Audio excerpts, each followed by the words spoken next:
Bueno, pues continuamos en el Prado, pero hoy nos vamos a Zaragoza, aunque sin movernos del Prado, porque una de las grandes obras del museo es la Vista de Zaragoza que pintó Juan Bautista Martínez del Mazo allá por el siglo XVII, en 1647 más o menos. Es un cuadro de grandes dimensiones, estamos hablando de casi 2 metros de altura por más de 3 de anchura, ¿vale? Bueno, ¿qué había ocurrido? ¿Cuál es la situación para que se pinte este cuadro? Bueno, lo que ocurre es que Felipe IV y su heredero, el príncipe Baltasar Carlos, están bastante por Zaragoza en aquellos años, por varias razones. La primera, tienen que acudir a Zaragoza para que las cortes del Reino de Aragón proclamen al heredero, a Baltasar Carlos. Pero además de eso, en 1640, que fue un annus horribilis, que se dice ahora, para la monarquía hispánica, pues tuvieron lugar varios acontecimientos, y principalmente se sublevó Portugal, que se acabaría independizando, y se sublevó Cataluña. Los catalanes pidieron ayuda a los franceses, y estalló ahí una guerra, y un poco la retaguardia de la guerra de Cataluña se llevaba desde el Reino de Aragón, y concretamente en Zaragoza. Por ejemplo, en aquellos años la corte está en Fraga y en un momento determinado y Velázquez le pinta un maravilloso retrato a Felipe IV, que está en Nueva York, ya que se conoce como el Felipe IV de Fraga, porque lo pinta allí. Bueno, pues así como Velázquez es el pintor del rey, el pintor del príncipe Baltasar Carlos es el yerno de Velázquez, el que se casa con su hija, Juan Bautista Martínez del Mazo. Es un gran pintor, es el yerno de Velázquez, se casa con su hija Francisca y será su sucesor. Cuando Velázquez muera, continuará como pintor del rey. Pero antes de eso, será pintor del príncipe y las infantas. De hecho, el retrato de Baltasar Carlos, de más mayor que tenemos, a los 16 años, lo pinta él. Es este que estáis viendo en este momento. Bueno, pues Juan Bautista Martínez del Mazo hasta allá con el príncipe en Pamplona y le ha pedido que pinte allí una vista de Pamplona, y cuando llega a Zaragoza, donde va a estar muchísimo más tiempo, pues le pide que también pinte una vista de Zaragoza, pero tomada desde el lugar en el que se hospeda el príncipe, que es el convento de San Lázaro. El convento de San Lázaro estaba justo al otro lado del puente de piedra, ahora no quedan más que restos, y de hecho ahí hay un pozo que se llama el Pozo de San Lázaro, porque estaba al lado del convento. Tiempo después hubo un cuartel de San Lázaro que desapareció también. Bueno, pues ahí hay una galería, un gran mirador, y esa galería tenía una vista de la mejor fachada de la ciudad. Entonces, eso es lo que va a representar Juan Bautista Martínez del Mazo. Claro, lo primero de todo es que este cuadro es excepcional por muchas razones. La primera de todas, las vistas de ciudades no eran demasiado habituales en España. En el siglo XVI, en época de Felipe II, había encargado a un pintor flamenco que se llamaba Anton van Wingaerde, que aquí se tradujo por Antonio de las Viñas o Antón de Bruselas, que le hiciera 62 vistas de ciudades de sus reinos. Una de ellas fue la de Zaragoza, magnífica, la primera gran imagen que tenemos de nuestra ciudad. Hace años, creo recordar, que Ibercaja hizo unas reproducciones, con lo cual estaban en todos los despachos de dentistas, de abogados, un poco en todas partes, y siempre se encontraba uno con la vista de Antonio de las Viñas, con un detallismo excepcional, con un punto de vista altísimo para poder ver, pues eso, toda la ciudad. Pero las demás son igualmente detallistas, cuidadas, son verdaderas joyas, porque son un documento extraordinario de cómo eran las ciudades en aquel tiempo. Además, llenas de anotaciones, aunque a primera vista no se ve, hay muchísimas pequeñas anotaciones que indican lo que es cada cosa. Entonces, por ejemplo, hizo en el Reino de Aragón, también hizo Daroca y Monzón, pero hubo muchas otras, como Alcalá de Henares y otras. Eso es en el siglo XVI. Luego en el XVII, por ejemplo, tenemos la vista de Toledo, que hizo el Greco, que es una vista un poco peculiar, porque la que está en Nueva York, porque la que estáis viendo ahora no es exactamente topográfica, ¿vale? Es un poco, todo es reconocible, pero es un poco una reconstrucción de Toledo en la cabeza del Greco, aunque sí que tiene otra que se llama Plano y Vista de Toledo, en la que aparecen los personajes en la parte delantera con un plano y al fondo se ve una descripción más ajustada de la ciudad. También hay algunas de Sevilla, y las de Sevilla nos interesan especialmente, porque pasa como en el caso de Zaragoza. Cuando en una ciudad hay un gran río, se elige el río como elemento protagonista de la vista, y luego la fachada de la ciudad hacia el río. En el caso de Sevilla, la fachada está más alejada del río que en Zaragoza, porque no tiene la ventaja de la altura. Nuestra ciudad está algo elevada respecto al Ebro, y Sevilla, bueno, que es nuestra otra ciudad realmente, no, en esa zona del Arenal. Entonces, con las inundaciones, pues había que alejarse de aquello. Entonces, a poco que os fijéis, está el Arenal, las atalazanas y demás, pero la ciudad realmente está retirada del río. Entonces, el río nuevamente es el protagonista y al fondo el paisaje urbano, como el caso de la de Zaragoza. Pero ya digo, aunque tenemos ejemplos, muy habitual no es. Lo que sí que es cierto es que muchas veces estas pistas se encargaban para los palacios reales porque formaban parte de la educación del príncipe, conocer cómo eran sus reinos. Entonces, bueno, pues este es un caso. Baltasar Carlos se quiere llevar un recuerdo de Zaragoza.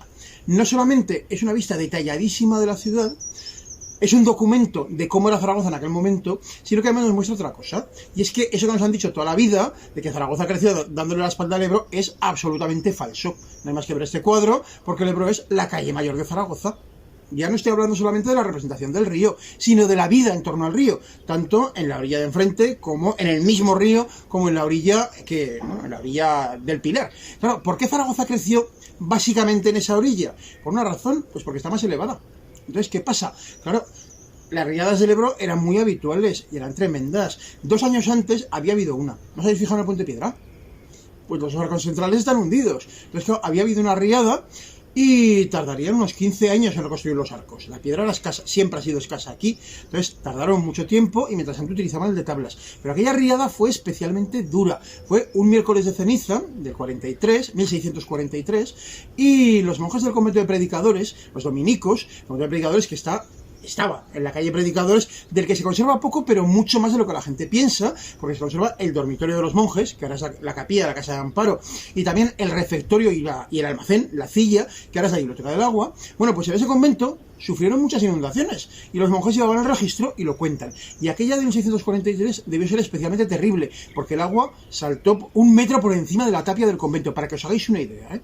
Entonces cuenta un monje, que en la cocina habían puesto una piedra negra con una inscripción que decía: hasta aquí llegó el agua, para que os imaginéis. Entonces, claro, si en la orilla elevada sobre el Ebro pasaba eso, imaginaos en la orilla de enfrente, que salvo el trocico del arrabal, es mucho más baja, se inundaba continuamente, con lo cual allí no se podía hacer la ciudad. Ya los romanos lo tuvieron claro, y a lo largo de los siglos también. Bueno, la cuestión, que la entrada principal de la ciudad era la entrada norte, que era el Puente de Piedra, que iba hasta la Puerta del Ángel, y esa fachada, que era la primera que veían muchos de los viajeros, se cuidó especialmente. Y Juan Bautista Martínez del Mazo lo refleja aquí maravillosamente. Luego iremos viéndolo con un poco de detalle. Pero antes, os decía que el príncipe está mucho aquí, llega a tener un vínculo estrecho con Zaragoza, y precisamente por eso, cuando muere, ocurre una cosa.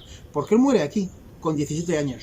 Era la esperanza de la monarquía, porque realmente era el único heredero varón que le quedaba a Felipe IV. Su mujer había muerto hacía un tiempo, con lo cual, en principio, no iba a haber más, porque ya estaba y el chaval muere inesperadamente por completo. No se sabe muy bien de qué. Hay quien dice que fue una noche de amor. Una noche de amor con alguna prostituta de la ciudad que no debía estar toda limpia, que la ocasión requería, y le pegó algún tipo de enfermedad venérea. La cosa es que fue fulminante, ¿eh? También se dijo que había sido un veneno de algún agente francés. En fin, se dijeron muchas cosas, pero el caso es que el chaval murió. Entonces, claro, su cuerpo había que trasladarlo al Escorial, al Panteón de Infantes, pero antes de eso, era octubre, era 9 de octubre, el día de la muerte. Bueno, pues debía hacer calor, entonces, lógicamente, para el traslado había que sacar las vísceras para que no se pudiera el resto del cuerpo.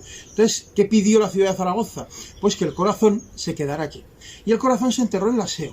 La próxima vez que vais al aseo, os fijáis, está el retablo mayor, pues a la izquierda del retablo mayor, pues más o menos a nuestra altura, hay una placa negra que lo recuerda. Entonces, lo que hay enterrado en el Escorial es el resto del cuerpo. Pero el corazón se quedó aquí. Y esto a lo mejor os puede parecer un poco macabro. A lo mejor desde nuestro punto de vista lo es, ¿eh? Pero en aquella época era relativamente habitual. Hay muchos ejemplos por toda Europa. Entonces, el del príncipe de Baltasar Carlos está aquí, pero luego su padre tuvo un hijo bastardo, Juan José de Austria, que llegó a ser virrey de Aragón, y que también tuvo una relación muy estrecha. Bueno, pues el suyo se enterró a los pies de la Virgen del Pilar. Así que el de Baltasar Carlos está en el aseo, y el de su hermanastro en el Pilar, aunque eso no tenemos muy claro dónde, porque claro, cuando ocurrió aquello, el Pilar era el edificio mudéjar que se ve en la vista. Os estoy poniendo un detalle. Entonces, no se había hecho todavía el enorme edificio barroco. Se empezó no mucho después, pero no se había hecho todavía, que conocemos ahora. Entonces, ni idea de dónde andará el corazón de don Juan José de Austria, pero el de Baltasar Carlos está localizado. De la imagen de Baltasar Carlos sabemos mucho, porque desde pequeño lo retrató Velázquez, que era el retratista de la corte. Entonces, os estoy poniendo algunas imágenes suyas, y mientras tanto, pues vamos a oír unos versos que se escriben en la época, que hablan de una afición suya que bueno, pues era un poco singular. Le encantaba capar gatos. Así que vamos a oír los versos. Príncipe, 1000 mentecatos murmuran, sin Dios ni ley, de que habiendo de ser rey os andéis capando gatos. Y es que, con sus malos tratos, se teme que os engañéis, y cuando reinar lleguéis en este reino gatuno, no quede gato ninguno que luego no le capéis. La cuestión es que cuando él muere, su padre se queda desolado, absolutamente desolado, porque, entre otras cosas, la monarquía se queda sin heredero, y él es viudo desde hace un tiempo. Entonces, ¿qué hace? El príncipe Baltasar Carlos estaba prometido a su prima Mariana de Austria, que venía de Viena. Así que, chicos, ya que lo hemos organizado, y el príncipe se ha muerto, pues que se case con el padre, que necesita buscar mujer. Así que Felipe IV se casó con su sobrina Mariana. Entonces, con ella tendría varios hijos, uno de ellos, por ejemplo, la infanta Margarita, que es la que protagoniza Las Meninas, que, bueno, que en aquel momento era princesa de Asturias, era la posible heredera, y, bueno, acabaría siendo emperatriz de Austria. Pero luego nació un niño, Felipe Próspero, enfermizo, que murió muy jovencico, y que, verdad, que retrata en un retrato absolutamente maravilloso, que es este, que es enternecedor, especialmente por ese perro, ese perrico que está encima del sillón y que tiene unos ojos, madre mía. Pero fijaos, aparte que al niño ya se le ve débil de por sí, fijaos que va lleno de amuletos. ¿Veis que los lleva colgados? Era para protegerle de la enfermedad. Al final moriría y el que sucedería a su padre sería su hermano, Carlos II, que bueno, acabó llamándose Carlos II, bueno, acabaron llamándolo Carlos II el hechizado, porque, bueno, pues porque tenía todo tipo de taras, el pobrecito mío, porque el grado de consanguineidad era absolutamente terrible. Con lo cual, pues bueno, el resultado fue el que fue, catastrófico. Vamos a mirar el cuadro y vamos a fijarnos que tiene tres partes fundamentalmente, ¿no? Uno es el cielo, que es una franja enorme. Otra es la ciudad y otra es el primer plano lleno de personajes. Pues vamos a empezar por el cielo, porque sabemos una cosa, y lo sabemos antiguo, lo sabemos especialmente a partir de la última restauración, que ha descubierto muchas cosas. Y es que ese cielo tan grande que vemos ahora no estaba vacío en principio. Lo que pintó Juan Bautista Martínez del Mazo allí fue, en el centro, una imagen de la Virgen del Pilar sobre la columna rodeada de ángeles. Y a los lados, por un lado, el escudo de Zaragoza y por otro, el de Aragón. ¿Qué pasa? ¿Por qué no se ven? Bueno, pues hoy sabemos que el que los tapó fue ya Juan Bautista Martínez del Mazo. Por cierto, os pongo otra vista de la ciudad, algo posterior, en la que se ven, ¿vale?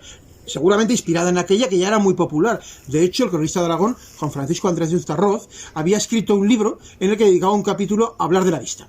Entonces, ya digo, era muy popular y esta se hizo pues siguiendo un poco aquel modelo, pero aquí conservamos dos escudos. ¿Veis cómo va, no? Bueno, la cuestión es que hoy sabemos que Juan Bautista Martínez del Mazo los tapa.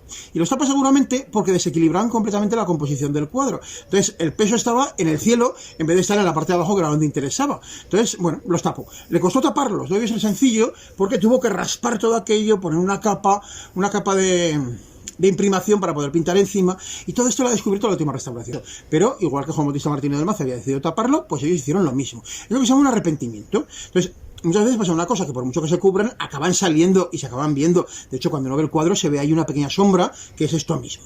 En cualquier caso, ya los restauradores del 19 supieron que estaba la Virgen del Pilar y los escudos, pero también los dejaron tapados. Ya digo, no es algo que se haya hecho en una intervención posterior, es que el propio Mazo decidió taparlo. ¿Qué más pasó? Bueno, pues vámonos ahora a la parte de abajo. Veis que hay un montón de personajes, ¿no? Claro, ocurrió una cosa. El personaje principal, yo creo que llama la atención. Y no está en el centro, está muy a la izquierda del cuadro. Es el que estáis viendo en este momento, ¿vale? Hasta hace unos años, hasta la última restauración, lo que se veía allí era un repinte. En realidad los restauradores descubrieron que ahí se había hecho como un recosido. Ya en época de Mazo se debió quitar un trozo de té y coser otro para pintar encima. Un arrepentimiento también. Entonces aparecía un personaje vestido a la moda de la época, pero en las fotos antiguas y hasta la última restauración, ya digo, se veía como alguien bastante adulto y siempre se le identificó como el cronista de Aragón, Juan Francisco Andrés de Uztarroz. Si habéis venido conmigo a alguna explicación por el río, seguro que os he dicho eso. Bueno, pues no era Juan Francisco Andrés de Uztarroz. En la última restauración, limpiándolo y recuperando lo que había realmente, pues resulta que es el príncipe de Baltasar Carlos. De hecho, podéis verlo en la foto, que es mucho más jovencico que se veía hasta hace unos años. Entonces, claro, ¿qué pasa? Pues que el personaje principal, el que encarga el cuadro y al que se le dedica, está en el extremo izquierdo. Imaginaos que hubiéramos mantenido la imagen de la Virgen del Pilar arriba en el centro. ¿Qué hubiera pasado? Pues que se hubiera descompensado completamente el cuadro. Porque este cuadro siempre está en pasillos estrechos, con lo cual está hecho para que el espectador se coloque más o menos enfrente del personaje principal de Baltasar Carlos y lo vea así. No que se ponga en el centro y lo vea así, porque entonces resulta que queda todo descompensado. ¿Qué ocurre? Baltasar Carlos está ahí, pero está rodeado de la vida de la ciudad por completo, porque ahí hay de todo, de todo. Si os ponéis a mirar, son los zaragozanos los que salen a pasear por el Ebro. Entonces tenemos, pues eso, zaragozanos de cierta clase social, vestidos para ver y dejarse ver, conviviendo con otros. Pero hay una vendedora de granadas, hay un ciego pidiendo limosna, hay de todo. Pero es que además, si os fijáis en el agua, veréis que hay pequeñas barquicas que no parecen barcas de pesca. ni mucho menos. Parecen barcas de recreo. Algunas tienen un toldo, en algunas están comiendo, en algunas están tocando música. Salen a pasear por el río porque es agradable, por la fresca. Bueno, en realidad es una vista de mañana, pero bueno, así es agradable. Si es verano, pues es agradable. Pero es que si miráis en la orilla de enfrente, lo que hay son lavanderas. O sea, son mujeres que bajan a lavar al río. No había lavadoras ni cosa parecida. Entonces, bajan a lavar al río, que es un momento también social, básicamente, pero que tiene su interés, porque el ayuntamiento obligaba a lavar a cierta altura del río, para que los desechos, suciedad, jabón, lo que fuera, no se fueran hacia la ciudad, sino que se fueran aguas abajo, ¿vale? Entonces, están allí lavando. Pero hay más cosas, porque si os fijáis en los pies del puente de piedra, hay un molino. Claro, eran molinos que movía el agua del río y que pertenecían al ayuntamiento, igual que por ejemplo el ayuntamiento tenía pesqueras, o sea, una especie de criaderos, para garantizar que hubiera pescado, por ejemplo cuando llegaba la cuaresma. Cuando llegaba la cuaresma era imprescindible el suministro de pescado, y Zaragoza es una ciudad interior, ¿qué nos llegaba del mar? Pues nos llegaba pescado seco, o sea, bacalao, congrio, ese tipo de cosas, pero vale, entonces el resto tenía que ser pescado de río. Bueno, pues hemos hablado de lo que pasa en el río, de la gente que está en la orilla de enfrente, en esta otra orilla, las barcas que hay en el medio. Mañana continuamos, porque nos queda mucho todavía de este cuadro. Tenemos toda la parte de las construcciones de la ciudad. Así que nada, mañana nos meteremos en eso con más detalles. Ahora os dejamos. Continuaremos con la segunda parte. Por cierto, como todos los días, si os animáis, suscribíos a nuestro canal y recibiréis directamente todo lo que publicamos. Y oye, dadnos un me gusta si os gusta, si no, no os sintáis forzados, pero si os gusta, dadnos un me gusta, porque es que necesitamos refuerzo positivo, porque como estamos aquí encerrados, estamos flojos. Entonces, si sentimos ese calorcico, pues nos viene muy bien, ¿vale? Hasta mañana.